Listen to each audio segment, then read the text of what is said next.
Samantala, ipagbabawal ng management ng Manila North Cemetery ang pagkakabit ng mga tarpaulin ng mga kandidato sa loob ng sementeryo ngayong Undas. Narito ang balita ni Margot Gonzalez. Totalinis na ngayon ang pamunuan ng Manila North Cemetery sa loob ng sementeryo para sa inaasang pagdagsa ng mga dadalaw ngayong Undas. May naglilinis na ng mga pathway, naghahakot ng basura at naglilinis ng comfort room sa palikuran. Ang Manila North Cemetery ang pinakamalaking sementeryo sa buong Metro Manila. At dahil katatapos lang ng pananalasa ng bagyo, kailangan daw matiyak na sa kabuuan ay ligtas ang mga milyong dadalaw. Masasabi namin na medyo ready na kami para sa darating na Undas. Kaya lang makikita nyo, nagpo-full force po ulit kami rito sa sementeryo kasi dumaan po yung bagyo. Tapos ngayon may paparating naman daw po ulit na bagyo. Kaya ang ginagawa po namin, humingi po kami ng tulong sa ibang departamento kagaya po ng DPS at engineering para po ma-check po namin yung mga sanga ng puno, yung mga puno kung mayroon po bang. Kasi nagkaroon na rin po kami ng spalting ng mga nakaraan.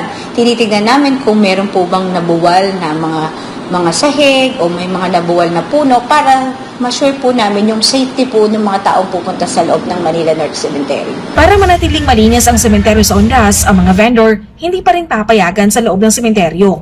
Magkakaroon ng tamang tapunan ng basura at ang mga dadalaw hinihimok na huwag magkalat at magdala ng sariling trash bags.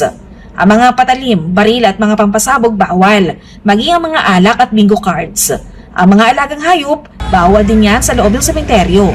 Alam naman po natin na pwede pong ma-stress o mawala ang ating mga alagang aso. Usually, karamihan ng binibitbit ay yung mga kayang i-hand carry ng mga dogs. So pagkaroon po tayo ng siksikan, minsan na-stress po yung aso, hindi kakilala yung mga ito. Pwede po kasi yung mga gat. So, yun po, kaya po pinagbabawal na po namin. May iba pa pong nagpipilit, yan po ay hindi papayagan.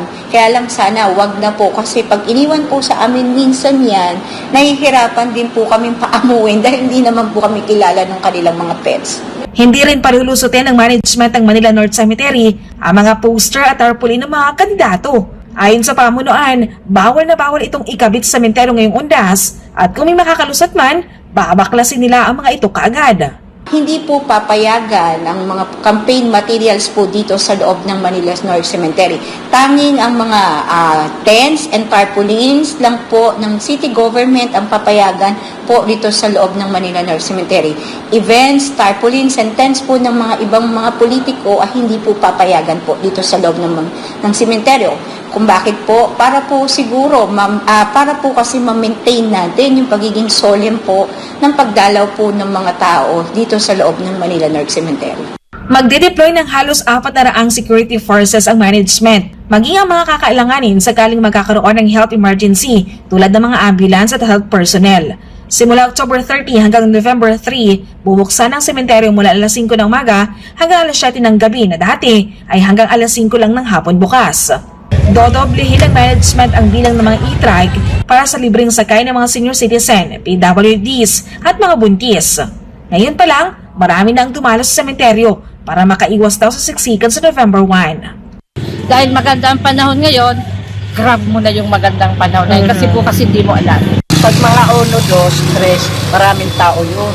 Siksikan, nakakahilo. Kaya maigi na yung ganito, tahimik pa. Maganda po na hanggat maaari ay makadalaw na po sila at wag na po sila makipagsiksikan sa influx, sa bigat po ng pagdami ng tao. So, totoo naman, mas magluwag naman po talaga kung makakadalaw na sila ngayon. Anyway, bukas naman po ang ating sementeryo. Para sa Diyos at Pilipinas kumahal, Margot Gonzalez, SMN9 News.